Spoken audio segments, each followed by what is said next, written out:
ሐላል ፔይ ባጭሩ ምንድነው? ሐላል ፔይን አስተዋወቁን።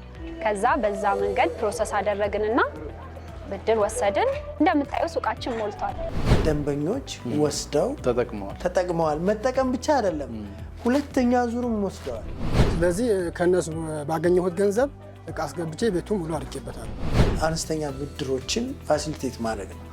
እኛ ጋር ስንመጣ ሐላል ፔይ ላይ ስትመጣ ብድር አንለው። ግን አሁን ምንም የማያውቅ አንድ ተመልካች እንዲረዳው ያህል እንዴት አድርጎ ወደ ሐላል ፔይ ሊቀላቀል ይችላል? ምንም ክፍያ ሳይኖረው እቃ ገዝቶ እንደመስጠት መሆኑን አስረዱ። ያንን ነገር እንድንወስድ አሁንም በተመሳሳይ እስከ 500 ሺህ ብር የሚገመት የንብረት ወይም ደግሞ መርቻንት ጋር ወይም ኢኮሜርስ ፕላትፎርም ላይ ይገዛላቸዋል ማለት ነው። ብዛታቸው ሲጨምር ደግሞ እቃ በብዛት ስትጂ ከስተመር የመምጣት ፍላጎቱ ይጨምራል። የተለየ ፊውቸር አለው፣ ጥቅም አለው። ምን ስለሆነ ሐላል ፔይን ይምረጥ ሰዎች? ከየት ሄጄ ልግዛ? አንደኛ በራሳቸው ገንዘብ ሐላል ፔይን ተጠቅሞ በቀላሉ መግዛት ይችላሉ። ካሽ ተሸክሞ መሄድ የለባቸው። ሂጅራ ቢዝነስ ዕለተ እሁድ ምሽት ከ2 ሰዓት ጀምሮ ይጠብቁን።